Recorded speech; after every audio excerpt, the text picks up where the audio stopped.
Friends.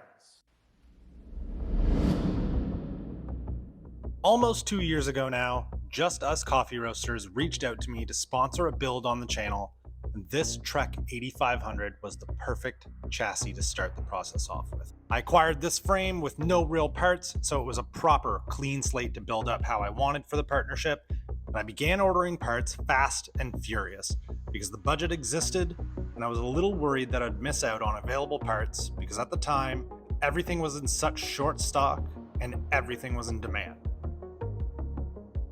And if you're to read this build on paper, the product of the work completed is pretty awesome. Higher end retro frame built up with canties, modern, wide range Shimano drivetrain, Nitto bull moose bars, and a threadless 26-inch suspension corrected Project 2 fork.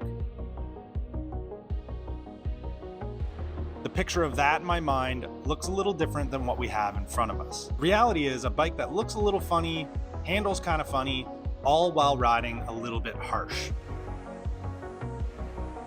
And it really all kind of comes down to that suspension corrected Project 2 fork that's on there now. See, I acquired this Trek with a blown suspension fork on it, and what I didn't realize was that old 90s suspension has substantially less travel than the forks we have today. So I thought a suspension corrected axle to crown replacement was the right move, when indeed it wasn't. And the build sits way higher and more awkward than it was designed to. It looks not great, and it rides not that great. So I vowed to solve the problem by getting my name in the build queue with Altruist Cycles for a custom threadless fork with the appropriate rake and axle to crown so that this build can finally live up to what it's supposed to be.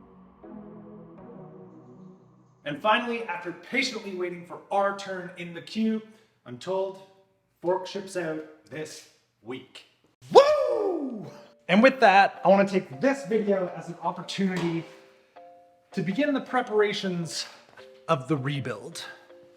Basically what I want to do is strip this thing down to a bare frame again and give it the clean, polish, and wax treatment before the new fork goes on, and we change out a few other things to just get this frame with its unbelievably cool paint to a condition that I'm a little happier with for the final build for Just Us Coffee Roasters.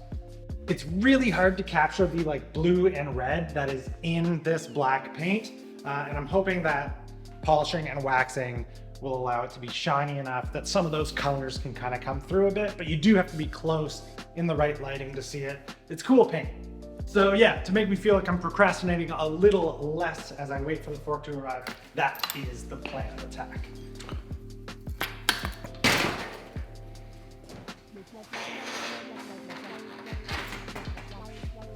So as I break this annoying chain design, this doesn't have a quick link. It's one of those annoying push through pin, break it type things. I'd like to take a moment to address the hypocritical nature of one of the latest videos I posted where I said I'm not going to really be doing builds all that much anymore. I stand by that. This is just such a long-term one at this point that it doesn't count. It still needs to be finished. So it's not a new build, it's a continuation. Not to say I'm not a hypocrite, I am. It's just, in this case, I feel like it doesn't count.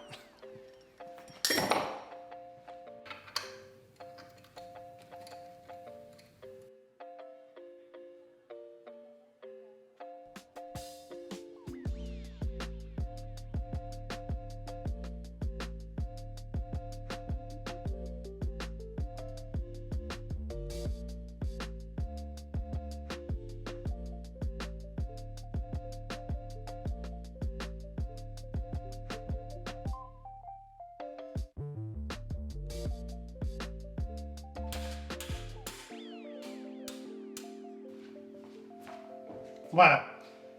Bikes always come apart a lot quicker than they go together, don't they? So I've got this thing disassembled to a point that it's really, really easy to clean and polish and wax. So I've got a spray bottle here that's filled with soapy water. It's dish soap, so it is a degreaser. I'm hoping to get this as clean as possible, as raw as possible, so that I can add my own grease in again later and get every bit of contaminant off of it before I polish and wax.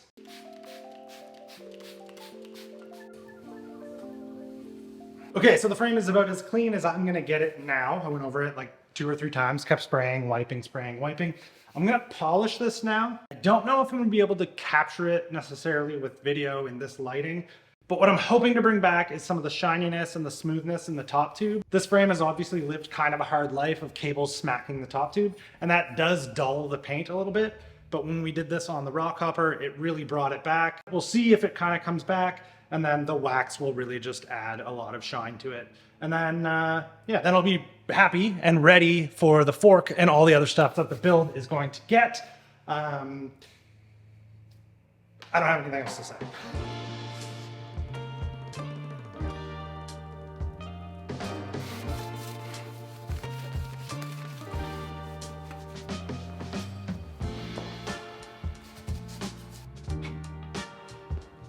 The difference that just a polish makes gets me every time. Really hoping that the camera can pick up that the haze is gone a little bit, but at the very least, it should be able to pick up the red and blue that's in the black even more now because it's really, really apparent from where I'm standing. It's also way smoother to touch. It doesn't feel like there's any friction on it because it's just this nice smooth surface.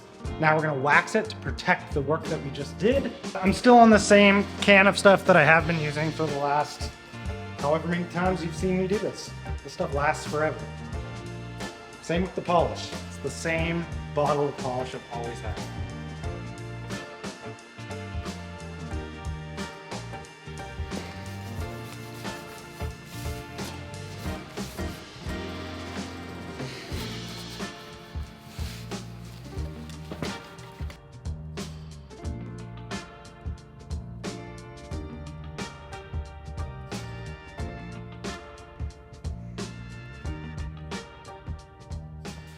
Okay, this thing is ready for its new fork, ready to be assembled with its new silhouette. I'm pretty satisfied with how the paint came out. Always surprising just how much of a change a little elbow grease will do to the finish of anything.